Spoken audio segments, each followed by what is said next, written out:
Sometimes, life gives you subtle warnings, tiny cracks in the surface that you don't notice until it's too late.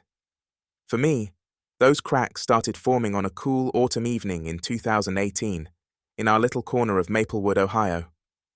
It was the kind of place where everyone knew each other, where secrets weren't supposed to last long. But as I would learn, even the closest knit communities have shadows, and in those shadows, trust can be shattered. My wife, Hannah, and I had been married for 12 years. She was everything I could have hoped for: kind, intelligent, and the sort of person who could light up a room without even trying. Together, we'd built a life that felt solid, unshakable. We had 2 kids, Ethan, 10, who was already showing signs of being a math whiz, and Sophie, 6, our little artist, They were the center of our world. At least, I thought they were. Hannah worked as a manager at a local marketing firm, and I ran my own small carpentry business. Between her demanding job and my long hours, we didn't get a lot of time together. But we made it work. Or at least, I thought we did. Looking back, maybe I should have paid more attention to the distance that had started creeping in. But it's easy to ignore things when you're focused on keeping the wheels turning. That night started like any other. I was in the garage finishing up an anniversary gift for Hannah, a custom frame for the photo she'd taken on our last family vacation. She loved photography, and I wanted to give her something meaningful, something to show her how much I cared. It was our tradition to exchange gifts on the night of our anniversary dinner, and I'd spent weeks working on it. I picked up the frame, inspecting it with pride. I didn't notice Hannah walking into the garage behind me until she spoke. "Still working on that?" she asked, startling me. Her voice was light, teasing, but when I turned around, there was something different in her expression, a hesitation I couldn't quite place. At dinner, the kids were their usual chatty selves. Ethan was in the middle of a story about a science project gone wrong when Hannah's phone buzzed. She glanced at the screen, her smile faltering for a split second before she picked it up. "Just work," she said, standing and walking into the other room. When she came back, she seemed distracted. Over the next few weeks, her phone buzzed more often. She started leaving the room to take calls. When she returned, there was a shift in her mood. Distracted, sometimes irritated. I chalked it up to stress. Her company had taken on a big new client, and she'd been working late nights. That's what I told myself. One Friday, she mentioned a company retreat coming up. "It's just for a weekend," she said over breakfast, avoiding eye contact. "Team building stuff. I'll be back Sunday evening." I didn't think much of it at first. She'd done things like this before, but as the weekend approached, something about the way she talked about it didn't sit right with me. The morning she left, she was unusually affectionate. She kissed me twice before heading out the door, her overnight bag slung over her shoulder. "I'll call when I get there," she said. I watched her drive off, feeling a faint but persistent unease. She didn't call until late that night. "Sorry, it's been non-stop meetings," she said. I could hear voices in the background, laughter. "I'll call you in the morning, okay?" I nodded, even though she couldn't see me. "Sure. Have fun." I hung up, staring at the phone in my hand. Sunday evening came, and she walked through the door like nothing was wrong, but something was different. She seemed lighter, almost relieved, like a weight had been lifted. I wanted to ask how the retreat went, but before I could, she kissed me on the cheek and headed upstairs to unpack. A few days later, I found the receipt. I was clearing out the car, gathering crumpled papers and old coffee cups, when I saw it tucked between the seats. It was for a hotel, an upscale resort a few hours away. The date matched the weekend of her retreat, but it wasn't the same place she'd told me she was staying.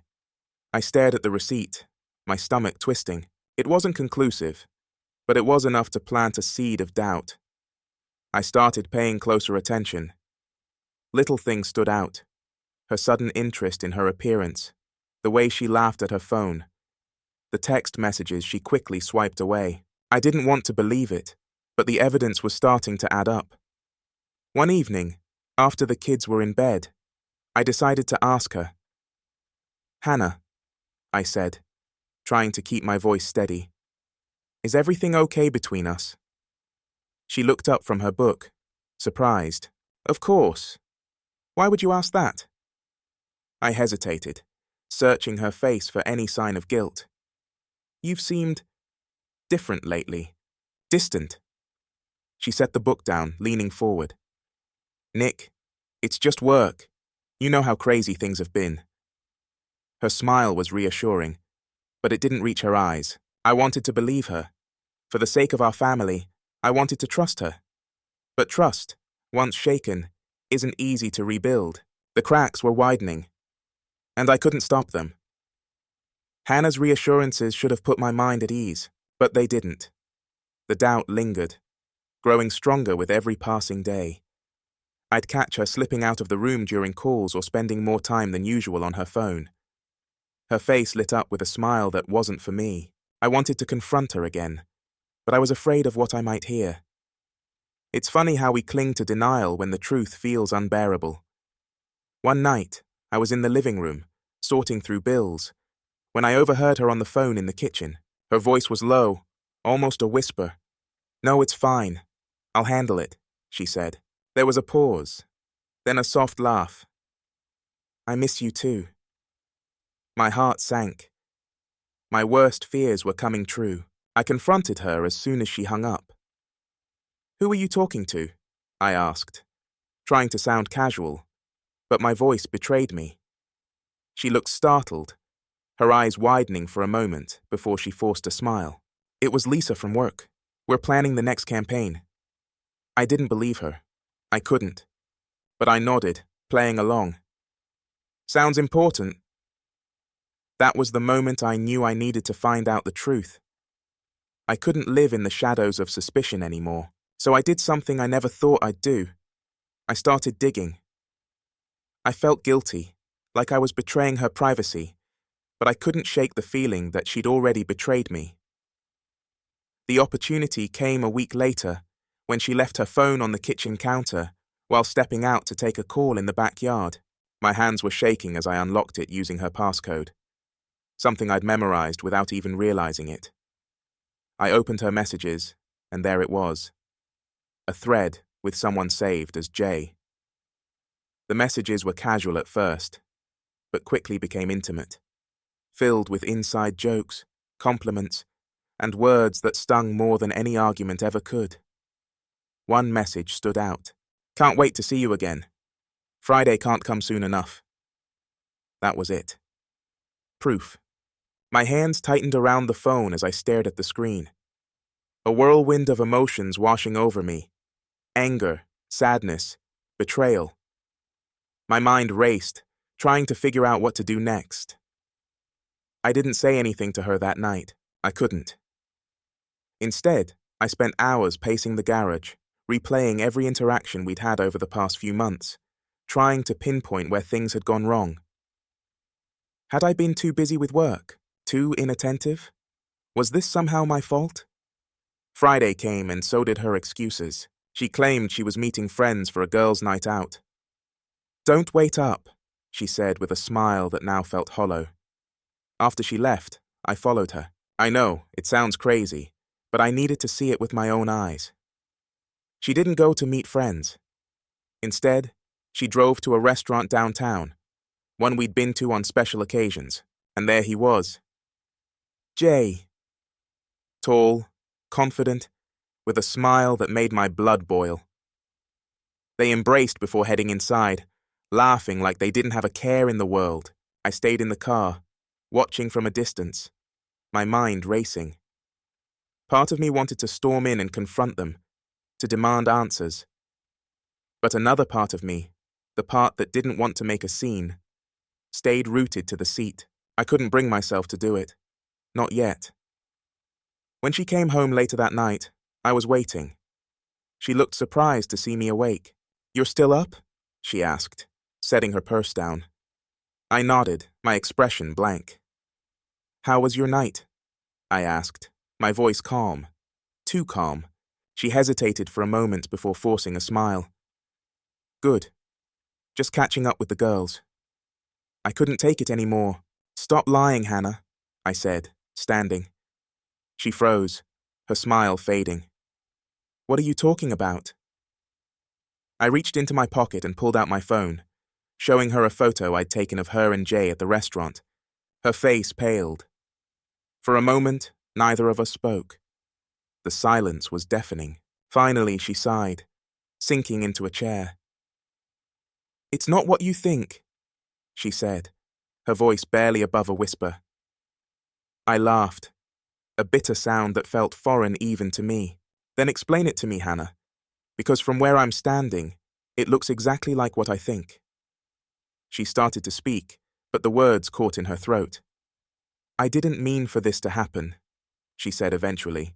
It just did. I stared at her, waiting for more. But that was all she had to offer. No excuses, no explanations. Just a quiet admission of guilt. I didn't know what to say, so I left. I grabbed my keys and drove, the weight of her betrayal pressing down on me with every mile. I ended up at a park we used to take the kids to when they were younger. Sitting on a bench, I let the tears come, the anger and sadness pouring out of me in waves. Over the next few days, we barely spoke. She tried to apologize, to explain, but I wasn't ready to hear it. The trust we'd built over 12 years was gone, shattered in an instant, and I didn't know if we could ever rebuild it. For the sake of the kids, we tried to keep things normal. We went to their soccer games, helped with homework, and smiled through dinners. But the cracks in our relationship were impossible to hide. Ethan and Sophie were smart. They could sense something was wrong, even if we didn't say it out loud. One night, Ethan came into my room. Dad, are you and Mom okay? He asked, his voice filled with worry. I forced a smile, ruffling his hair. We're fine, buddy. Just a little stressed. Nothing for you to worry about. But even as I said the words, I knew they weren't true. The next weekend, I told Hannah I needed to talk. We sat across from each other in the living room, the distance between us feeling greater than ever. I can't do this anymore, I said, my voice trembling. I can't pretend everything's fine when it's not. She nodded, tears streaming down her face. I'm so sorry, Nick. I never wanted to hurt you. But the damage was done. And no amount of apologies could change that. If you've ever been in a situation like this, you know how hard it is to pick up the pieces. Trust isn't just something you can glue back together. It takes time, effort, and sometimes, it's not enough. Share your thoughts in the comments below, and don't forget to like, share, and subscribe for more stories like this. Hannah and I agreed to take some space. Not officially a separation, at least not yet, but enough distance to figure out what we wanted, or if there was anything left to save. I stayed at the house with the kids while she moved into a small rental across town. To the outside world, it probably looked like we were just going through a rough patch, but inside, everything was unraveling. I tried to keep things normal for Ethan and Sophie. We stuck to our routine: school drop-offs, soccer games, movie nights, but it was impossible to ignore the elephant in the room. They asked about their mom constantly. When's Mom coming home? Sophie would ask during dinner. Soon, I'd say, even though I didn't know if it was true. One night, after the kids were in bed, I sat down with my laptop. I hadn't touched it in weeks, but there was something nagging at me, something I couldn't shake. I opened her messages again, the ones with Jay. There were dates and places mentioned, little breadcrumbs that led me to wonder how deep this really went. I copied down as much as I could, hoping it would lead to answers. And it did. A quick search revealed who Jay really was: Jordan Michaels, one of her co-workers. I recognized the name immediately. He'd been at the company Christmas party the year before, the one where I'd spent most of the night chatting with a group of spouses while Hannah floated around the room. He was charming, confident, and now, apparently, the center of my wife's attention. I don't know why I decided to follow him, Part of me wanted closure, while another part wanted to catch him in the act. Over the next few days, I tracked his routine. I felt like a detective, piecing together clues. He had a regular schedule: morning coffee at the same cafe, lunch at a nearby deli. It didn't take long to figure out where he lived. One Friday evening, I parked across the street from his apartment building. My heart was pounding as I watched his front door. I told myself I just wanted to talk, to confront him, and get answers. But deep down, I knew it wasn't that simple. Hannah's car pulled up a little after 7. I watched as she got out, glancing around nervously before heading inside. My grip tightened on the steering wheel. This was it, the proof I needed. But instead of feeling relieved, I felt sick. I couldn't sit there any longer. I got out of the car, my mind racing as I crossed the street. By the time I reached the door, my adrenaline was in overdrive. I knocked, hard, and waited. When Jordan opened the door, his face went pale. Behind him, I could see Hannah, her expression a mix of shock and fear. "Nick," she said, stepping forward. "What are you doing here?" "I could ask you the same thing," I replied, my voice cold. Jordan tried to step between us, but I pushed past him. "You don't get to hide behind him," I said, my eyes locked on her. "You owe me an explanation." For a moment, no one spoke. The tension in the room was suffocating. Finally, she broke the silence. "We should talk," she said, glancing at Jordan. "Alone." I followed her outside, back to the car. We stood there under the dim glow of a streetlight, the silence stretching between us. Finally, she turned to me, her eyes filled with tears. "I never meant for you to find out like this." "Then how?" I asked, my voice trembling. "How was I supposed to find out? Or were you just going to keep lying to me?" She looked down, her hands fidgeting nervously. "It wasn't supposed to go this far," she said. "It just happened." "That's not an answer," I snapped. "You don't destroy a marriage by accident, Hannah. You made a choice, several choices." She didn't argue. Instead, she nodded, her tears falling freely now. "You're right. I did, and I'll regret it for the rest of my life." Her words hit me like a punch to the gut. I wanted to scream, to cry, to demand she fix what she'd broken. But instead, I just stood there, numb. "You need to leave," I said finally. "And don't come back until you figure out what you really want. Because this isn't working." Over the next few weeks, things got worse before they got better. Word about Hannah's affair spread quickly in our small town. Neighbors who used to wave now avoided eye contact. Friends we'd known for years stopped inviting us to gatherings. Even Ethan and Sophie felt the shift. "Why don't we go to the park with the Thompsons anymore?" Sophie asked one day. I didn't have the heart to tell her the truth. Hannah called often, but I ignored most of her messages. When we did talk, it was about the kids. School schedules, dentist appointments, nothing personal. She insisted she wanted to fix things, but I wasn't ready to hear it. Not yet. One evening, I got a call from an unfamiliar number. It was Jordan. "We need to talk," he said. I was ready to hang up, but something in his voice stopped me. He sounded nervous, almost scared. "About what?" I asked. "About Hannah," he replied, "and about what happens next." When I met Jordan at a coffee shop downtown, I wasn't sure what to expect. He looked different than I remembered. Less confident, more anxious. As soon as I sat down, he started talking. "I didn't mean for any of this to happen," he said. "I didn't know she was married at first. And by the time I found out, it was complicated." "Complicated," I repeated, my anger simmering beneath the surface. "You knew she had a family, kids, and you still went through with it." He nodded, his hands trembling slightly as he gripped his coffee cup. "I'm not proud of what I did, but it's over now. She ended things." His words took me by surprise. She ended it? Yes, he said. A week ago.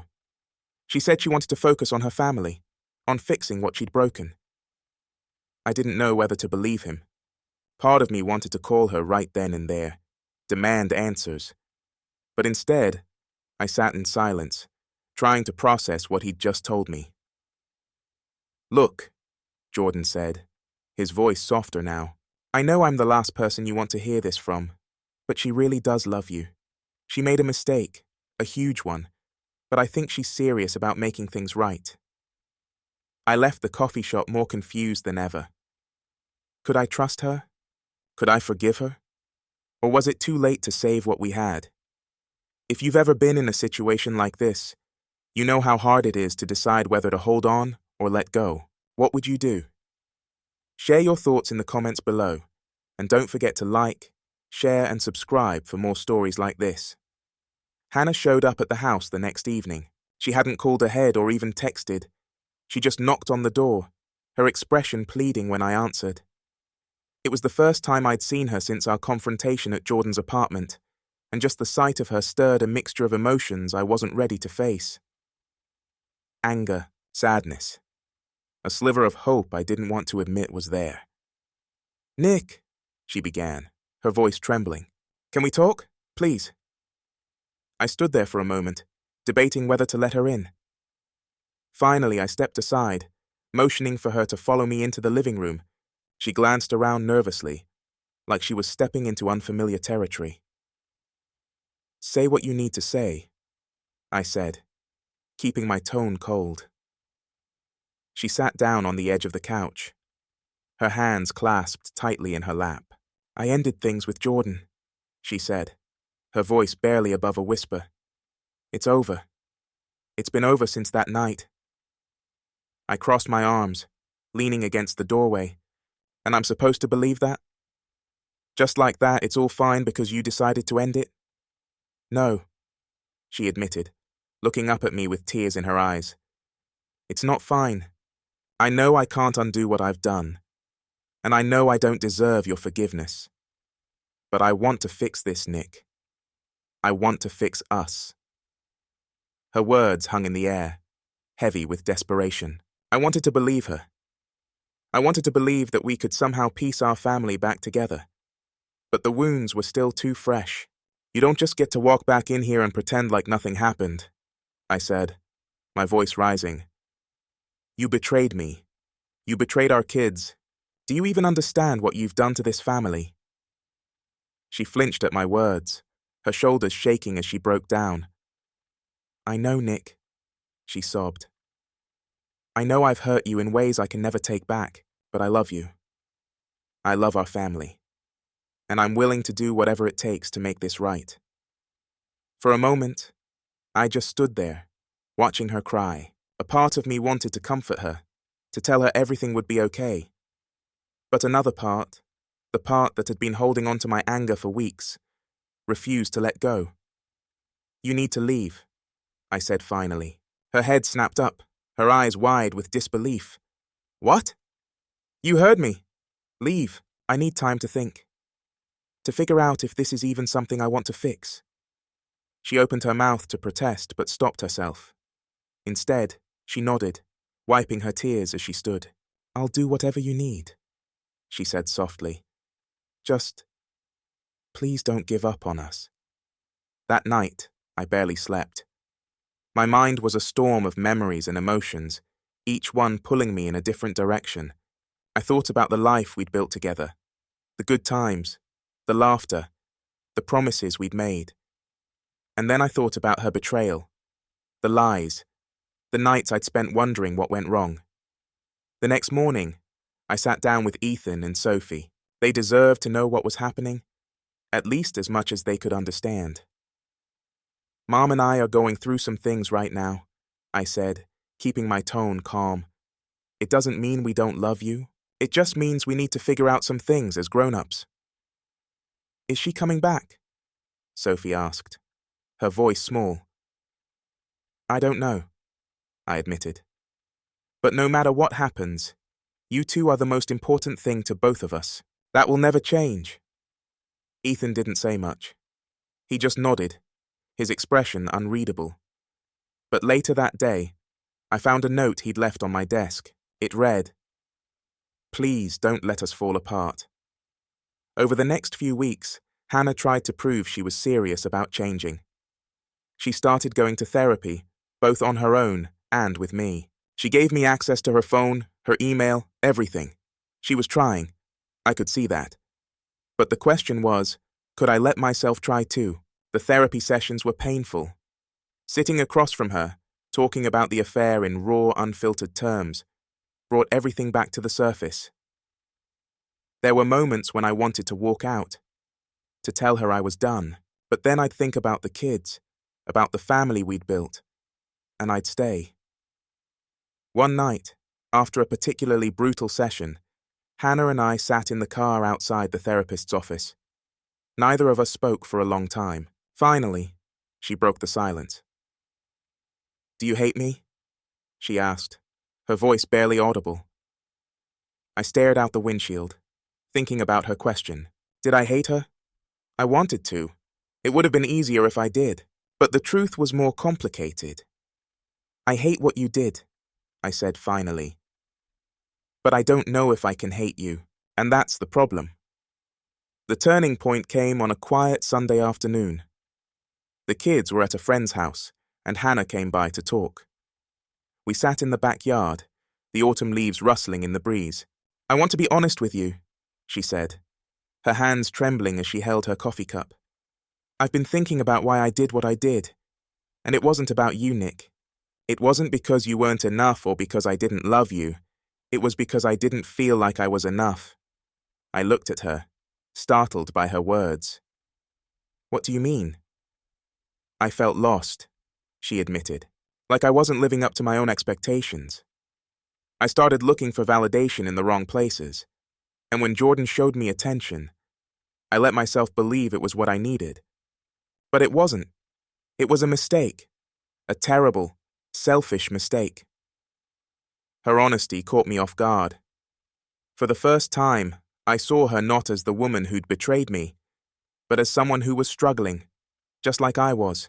"I don't know if we can fix this," I said, my voice shaking, "but I'm willing to try, for the kids, for us."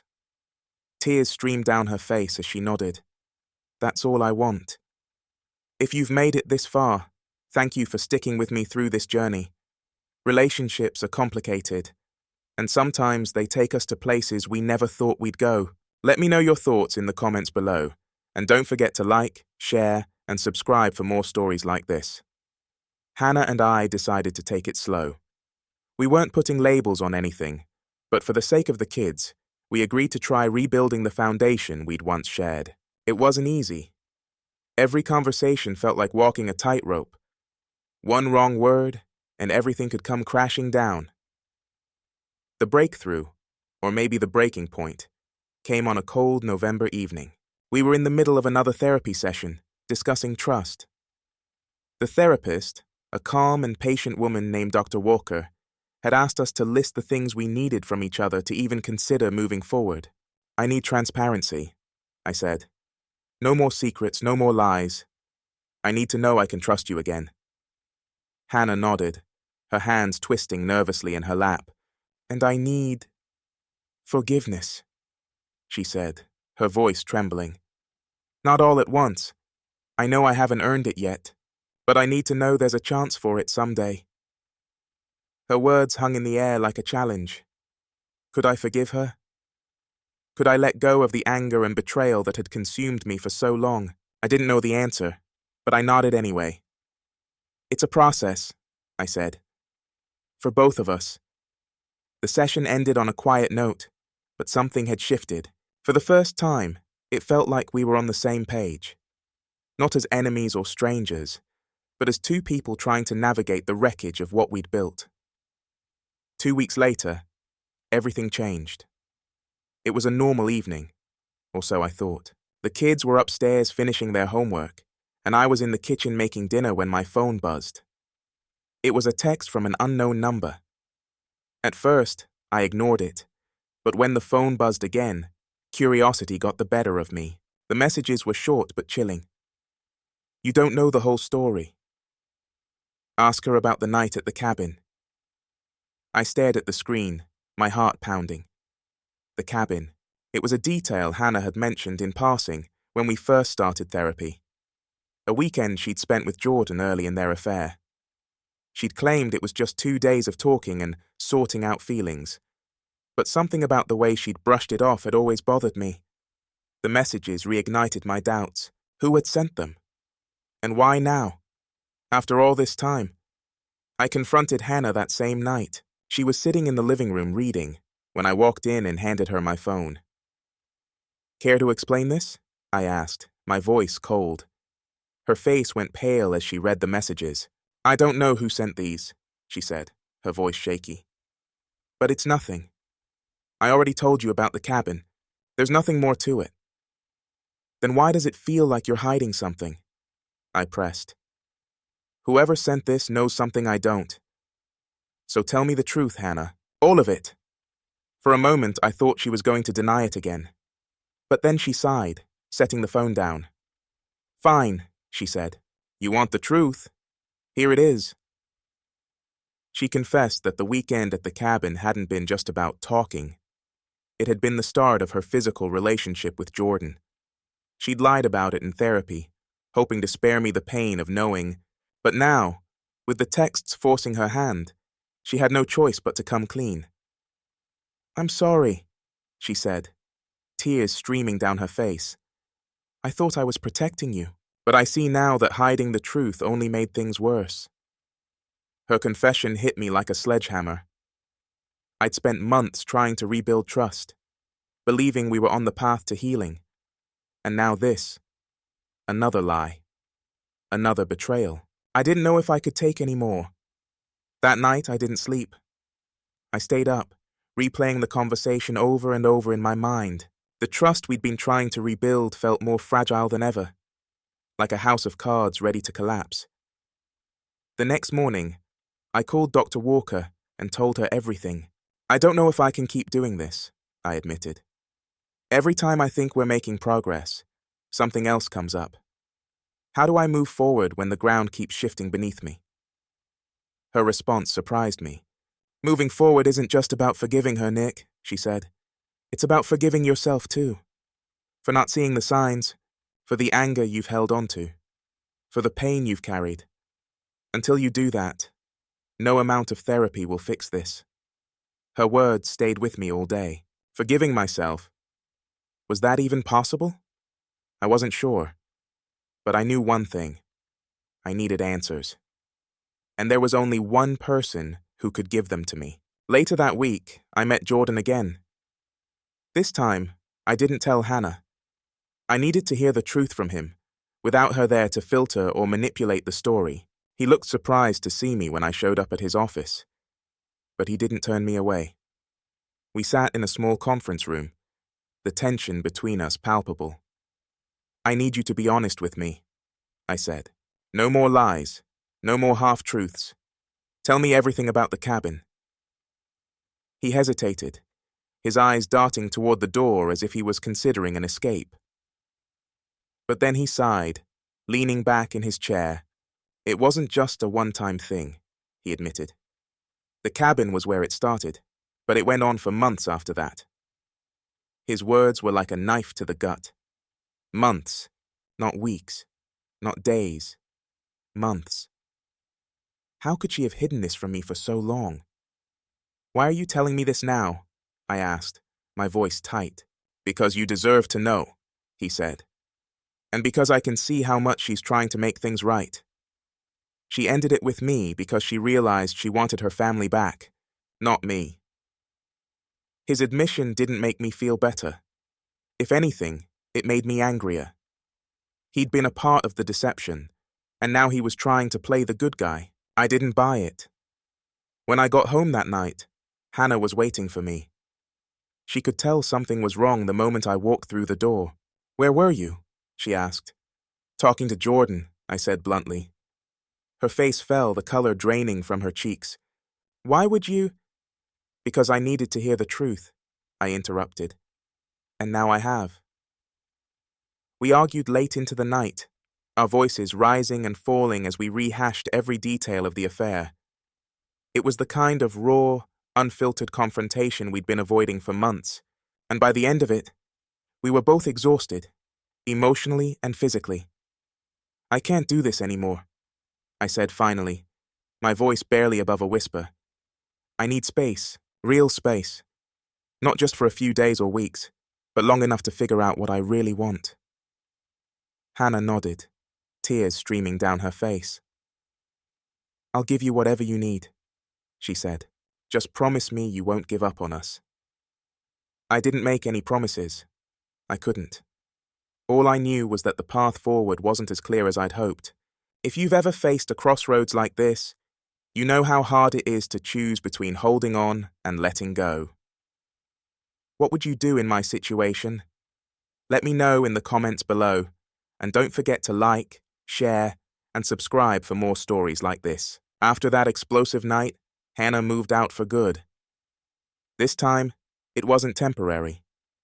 We both agreed we needed distance, not just to process what had happened, but to decide whether there was even a future for us. For the first time in years, I was alone in the house, and the silence was deafening. Ethan and Sophie struggled with the change. Sophie asked every night when her mum was coming back, her little face crumpling when I didn't have an answer. Ethan, on the other hand, withdrew completely. He stopped talking at dinner, locked himself in his room after school, and barely even looked at me. The weight of their pain felt unbearable. One night, I found Ethan sitting in the dark at the kitchen table. "Hey, bud," I said softly, sitting down across from him. "What's going on?" "Why can't you and Mom just fix it?" he asked, his voice breaking. "You always told us that families stick together no matter what." His words cut deep, and I didn't know how to respond. I wanted to tell him we were trying, but the truth was, I wasn't sure if that was true anymore. "Some things are harder to fix than others," I said finally. "But no matter what happens, your mom and I will always love you and Sophie. That will never change." It wasn't the answer he wanted, and I could see the disappointment in his eyes. But it was all I had to give. In the weeks that followed, life settled into an uneasy routine. Hannah came by on weekends to spend time with the kids, but we barely spoke. When we did, it was strained and awkward, like talking to a stranger. I thought the distance would help me find clarity, but instead, it just made me feel more lost. Then came the email. It was from Jordan. I almost deleted it without reading it, but something made me stop. The subject line was simple: "You deserve the truth." Against my better judgment, I opened it. The email was long, almost rambling. He talked about how he'd met Hannah, how their relationship had started, and how it had spiraled into something neither of them could control. But it was the last part that made my blood run cold. "There's something I didn't tell you when we met. Hannah didn't end things with me because she wanted to fix her marriage. She ended it because she found out I was seeing someone else. I thought you should know." I sat there, staring at the screen, the words blurring together. All this time, I'd believed she was trying to save our family. But now I realized she'd been forced into ending the affair, not by guilt or love, but by betrayal. The next time Hannah came by to see the kids, I confronted her. "We need to talk," I said, pulling her aside as soon as she walked through the door. She looked at me, her expression wary. "What's this about?" she asked. I handed her my phone. The email pulled up on the screen. She read it quickly, her face turning pale. "It's not what you think," she said, her voice shaking. "Then explain it to me," I said. "Because from where I'm standing, it looks like you only came back to me because he left you first." Her eyes filled with tears, but I didn't let her speak. "Do you have any idea what that feels like, Hannah? To think that maybe, just maybe, you wanted to save us, only to find out it was all because you didn't have another option." She started to cry, her hands trembling as she reached for mine. "I made mistakes, Nick," she said. Terrible mistakes. But I ended it because I knew it was wrong. Because I wanted to fix what I broke. Jordan might have pushed me to see that. But it doesn't change the fact that I chose to come back. I didn't know if I believed her. Part of me wanted to, but the wounds were too fresh, the lies too deep. I need time, I said finally. I can't keep doing this. She nodded, wiping her tears. Take all the time you need, she said. But please, don't give up on us. The breaking point came a week later. It was late, and I was sitting in the living room, staring at the photo of our family on the mantel. It was from a trip to the beach years ago, back when things were simple, happy. I barely recognized the people in the picture. That's when the doorbell rang. Standing on the porch was Detective Carter, an old friend who'd helped me out with a few issues over the years. He looked uncomfortable, like he didn't want to be there. Nick, he said, his tone serious. Can we talk? I let him in, my heart pounding. What's going on? I asked. It's about Jordan, he said. He's pressing charges. I stared at him, confused. Charges? For what? Harassment, Carter said. He claims you've been stalking him, showing up at his workplace, sending threatening messages. He has evidence to back it up. I felt like the ground had been pulled out from under me. That's not true, I said. I've only spoken to him twice, and I've never sent him anything. Carter nodded. I believe you, he said, but the emails he showed me came from your account. The realization hit me like a freight train. Someone was setting me up. But who, and why? If you've ever been blindsided like this, you know how quickly the world can shift under your feet. Let me know your thoughts in the comments below. And don't forget to like, share, and subscribe for more gripping stories. Detective Carter's visit left me spinning. Someone was framing me, and I couldn't shake the sinking feeling that it was connected to everything Hannah and I had been through. After he left, I sat in the living room, trying to make sense of it all. My mind raced through possibilities, but nothing fit. Why would Jordan do this? He was already out of the picture, and who else would have access to my email? I grabbed my laptop and logged into my account, combing through sent messages and login histories. Sure enough, there were emails I didn't recognize, all sent to Jordan's address, threats, accusations, even vague warnings about staying away from my family. My blood ran cold. Whoever was doing this knew enough about me to make it look real. That night, I barely slept. I kept replaying conversations, interactions, anything that might offer a clue. But the more I thought about it, the more lost I felt. Whoever was behind this knew how to cover their tracks, and I didn't have the resources to fight back. I needed help.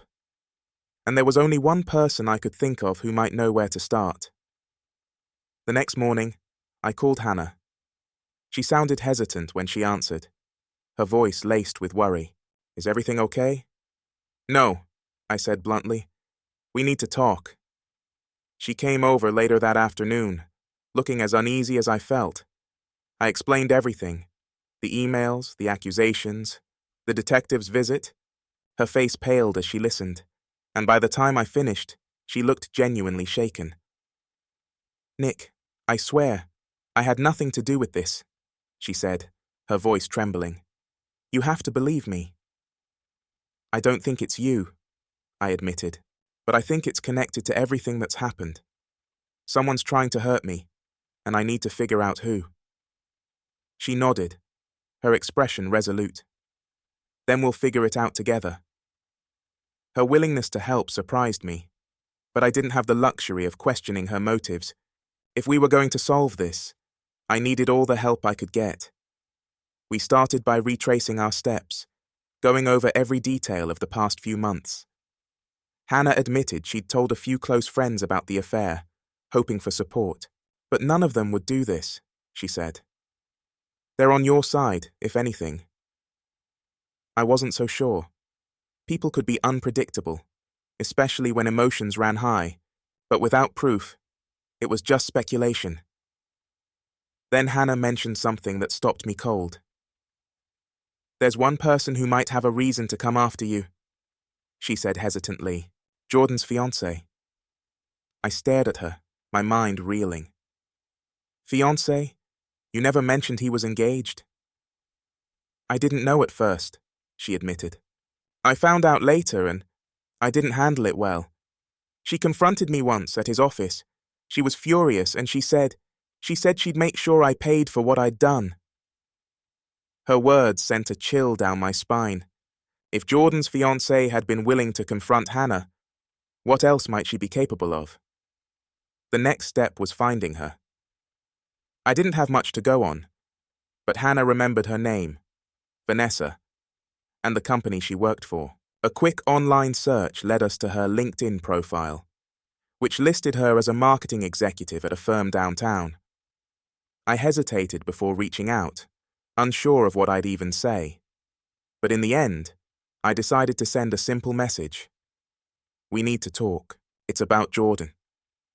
To my surprise, she responded within an hour. We agreed to meet at a cafe near her office later that evening. As I sat waiting for her, my nerves were on edge. I didn't know what to expect, but I was determined to get answers. When Vanessa arrived, she looked nothing like I'd imagined. She was calm, composed, and almost disarmingly polite. "Nick, right?" she said, taking a seat across from me. "I wasn't sure if I'd hear from you." "Thanks for meeting me," I said. "I'll get straight to the point. Someone's been sending threatening emails to Jordan, pretending to be me. I think you might know something about it." Her expression didn't change, but I caught the briefest flicker of recognition in her eyes. "I don't know anything about that," she said smoothly. "But if Jordan's involved, it wouldn't surprise me. He's always been good at making enemies." I leaned forward, trying to gauge her reaction. "Hannah told me you confronted her," I said. "You said you'd make her pay for what she did. Was this your way of doing that?" Her eyes narrowed, and for the first time, her composure cracked. "I was angry," she admitted. "She destroyed my relationship. But I'm not the one sending those emails. If I wanted to hurt her, or you, I'd be upfront about it." Her honesty caught me off guard, and I didn't know whether to believe her. But before I could press further, she added something that turned everything on its head. "If you want to know who's really behind this," she said, "you should be looking at Jordan. He's not as innocent as he likes to pretend." Vanessa's words stuck with me as I drove home. Could Jordan really be behind it? At first, it didn't make sense. Why would he frame me after everything that had happened? But the more I thought about it, the more the pieces started to fit. If he was trying to deflect attention from his own mistakes, framing me would be an easy way to do it. The next day, I decided to confront him directly. I showed up at his office unannounced, ignoring the receptionist's protests as I made my way to his door. He looked up in surprise when I walked in, his face quickly shifting to irritation. "What the hell are you doing here?" he demanded. "We need to talk," I said, shutting the door behind me. "And you're going to tell me the truth this time." He scoffed, leaning back in his chair. "I don't know what you're talking about." I pulled out my phone, showing him the emails. "These. Someone's been sending these to you, pretending to be me. And I think you know exactly who it is." His expression faltered, but he quickly recovered. "You're paranoid," he said. "Why would I go to the trouble of framing you?" "Because you're trying to cover your own ass," I shot back. "Vanessa told me everything. She knows what kind of person you really are." His face darkened at the mention of her name, and for the first time, I saw a crack in his facade. "You have no idea what you're talking about," he said. "And if you keep digging, you're going to regret it." The threat was subtle, but unmistakable. I left his office feeling more certain than ever that he was behind everything. But proving it would be another matter entirely.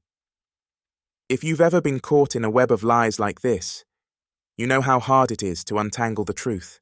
Let me know what you think in the comments below, and don't forget to like, share, and subscribe for more gripping stories. Title: The Night Everything Changed, continued. Jordan's threat lingered in my mind long after I left his office. His words were sharp, calculated, and designed to make me doubt myself. But I wasn't backing down, not when I was so close to uncovering the truth. The problem was, I didn't know where to look next. He'd left me in a maze of half-truths and misdirection, and I was running out of leads. At home, I pored over the emails again, hoping to find something I'd missed. Each message was crafted to sound like me, right down to the phrasing and tone. Whoever had written them knew me well. Too well. It wasn't just Jordan. This went deeper, and I was beginning to suspect that more people were involved. Hannah called later that night, her voice tight with worry. "Did you talk to him?" she asked. "Yeah," I said, staring at the glowing screen in front of me. "He denied everything, of course, but I think he knows more than he's letting on." There was a pause on the other end of the line, the silence heavy with unspoken fears. "Nick, you need to be careful," she said finally. "If he feels cornered, there's no telling what he might do." Her words sent a chill down my spine. Jordan had already proven he was willing to play dirty, and if he thought I was a threat, he might escalate things even further. But I couldn't walk away. Not now. Not when the truth was so close. The next day, I received an unexpected call from Detective Carter. "Nick," he said, his tone serious. "We need you to come down to the station. Something's come up." My stomach tightened as I hung up and headed out the door. The station was only a few blocks away, but the drive felt like an eternity. When I arrived, Carter was waiting for me, a grim expression on his face. "We've been looking into those emails," he said as he led me into a small interrogation room, "and we found something interesting." He slid a folder across the table. Inside were printouts of the emails, each one marked with metadata showing the IP address they'd been sent from. My heart sank as I read the report. The emails had been sent from my own home network. "That's impossible," I said, my voice shaking. "I didn't send those. Someone must have hacked into my Wi-Fi or spoofed my address." Carter raised an eyebrow, clearly skeptical. "It's possible," he said, "but it's also possible you're not telling us the whole truth." Frustration bubbled inside me. "I'm being framed," I insisted. "You have to believe me." "We're not making any arrests yet," Carter said, his tone measured. "But if there's more to this, now's the time to come clean." I left the station feeling more isolated than ever. Not only was someone trying to destroy my reputation, but now the police were starting to look at me as a suspect. I needed to act fast before the situation spiraled completely out of control. That evening, I decided to confront Hannah again. If the emails had come from my home network, someone must have had access to it, and she was one of the few people who could. When she arrived, I didn't waste any time. "Hannah," I said, my voice firm, "I need to know if you're involved in this. Did you send those emails?" Her eyes widened in shock. "What? No, Nick, I would never do that." "Then how do you explain this?" I said, showing her the report from Carter. "The emails came from our home network. Someone had to be inside the house." She looked genuinely horrified as she read the report. "Nick, I swear it wasn't me," she said, her voice trembling. "But if someone used our network, they could have done it while we were gone. Remember the week the kids and I stayed at my parents' house? The house was empty then." Her words made sense, but it still didn't explain how someone had gotten access. And then it hit me. The security cameras. "I installed cameras last year," I said, already pulling out my phone to access the footage. "If someone was in the house while we were gone, the cameras would have caught it." Hours later, I was sitting in front of my computer, scrolling through weeks of footage. Most of it was uneventful. Empty rooms, the kids playing, me working in the garage. But then I saw it. A figure entering the house late at night while the place was supposed to be empty. The footage was grainy, but the figure was unmistakable. It was Jordan. My blood boiled as I watched him move through the house, stopping at the desk where my laptop sat. He was in and out in less than 10 minutes, but it was enough time to do plenty of damage. I called Detective Carter immediately. "I have proof," I said, my voice shaking with anger. "Jordan broke into my house and used my computer to send those emails." Carter's tone shifted instantly. "Send me the footage," he said. "If this checks out, we'll bring him in." The next day, Carter called with an update. "We confronted Jordan with the footage," he said. "He admitted to breaking in, but claimed he was only there to retrieve something Hannah had left behind. He's denying any involvement with the emails." "Of course he is," I muttered. "What happens now?" "We're still investigating," Carter said. "But for now, we have enough to press charges for the break-in." It wasn't the resolution I'd been hoping for, but it was a start. At least now, the truth was starting to come to light. That evening, Hannah came by again, this time with a different energy. She looked more determined than I'd seen her in weeks. "I've been thinking," she said, sitting down across from me. "If Jordan's willing to go this far, who knows what else he's done? I think we need to press charges, not just for the break-in, but for everything." Her words surprised me, but I nodded in agreement. "You're right," I said. "He's not going to stop unless we make him." For the first time in a long time, it felt like we were on the same team again. And for the first time, I started to believe that maybe, just maybe, we could come out of this stronger. If you've ever faced a challenge like this, you know how hard it is to keep pushing forward. What would you do in my situation? Let me know in the comments below, and don't forget to like, share, and subscribe for more gripping stories. The days following our decision to press charges against Jordan were filled with a mix of tension and anticipation. The police gathered more evidence, and Jordan's story started to fall apart. It turned out the footage from the security cameras wasn't just the beginning, it was the key to unraveling his web of lies. Forensics confirmed that he had accessed my laptop, and even the emails he'd sent were traced back to the same time he'd been in my house. The walls were closing in on him. As I watched the police bring Jordan in for questioning, I couldn't help but feel a strange sense of satisfaction. Not because I enjoyed seeing him pay for what he'd done, but because, at last, the truth was out. The lies, the manipulation, the deceit. It was all laid bare.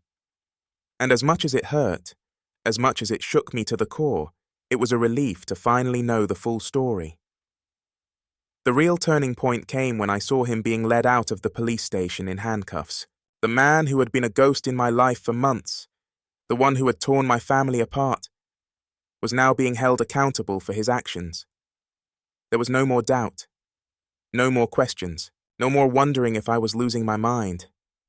I didn't feel triumph in that moment. What I felt was exhaustion, the weight of everything I'd been through. The betrayal, the lies, the heartbreak, had taken its toll on me. But I also felt something else. Clarity. I knew now who I could trust, and more importantly, who I couldn't. In the weeks that followed, life started to settle back into something resembling normalcy. The legal process dragged on, with Jordan facing charges for the break-in and the harassment, but the real work was happening at home. The kids were adjusting to the changes, and so were Hannah and I. We had spent months in a storm of emotions, but now, with the worst behind us, we could start rebuilding. It wasn't easy. We both had a long way to go, but for the first time in a long time, it felt like we were working together, not as adversaries, but as a team. Hannah took responsibility for her part in everything. She acknowledged her mistakes, her role in the affair, and the damage it had done to our family, but she didn't stop there. She sought therapy, worked on herself, and most importantly took steps to earn back my trust. I'll be honest. I wasn't sure if I could forgive her. I wasn't sure if I even wanted to. But I knew something else.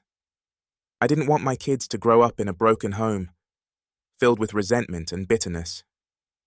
So I decided to take the first step, not just for her, but for myself. For us, for the family we'd built, even if it wasn't perfect. One night, after the kids had gone to bed, Hannah and I sat on the couch, both of us exhausted but oddly at peace. We had spent so many nights like this, arguing, crying, and avoiding the truth. But now, things felt different. There was no pretending, no more lies. "I'm sorry, Nick," she said softly, her voice thick with emotion. "I don't expect you to forgive me right away, but I'm here, I'm trying. And I want to do whatever it takes to make things right." I looked at her. Really looked at her for the first time in a long time. She wasn't perfect, and neither was I, but we were here, together. And that was enough for me to take another step forward. "I'm not sure what the future holds," I said, my voice steady but uncertain, "but I'm willing to try. I think we both need time, to heal, to learn. But we can do it, together." And in that moment, I realized that while we might never go back to what we were before, maybe we didn't need to. We could build something new, stronger, more honest, and more real than what we had before. As the months passed, we made progress, slowly but surely. The kids were happier, and our relationship, though fragile, began to heal. Trust wasn't something that could be repaired overnight. But every small gesture, every honest conversation, was a step in the right direction.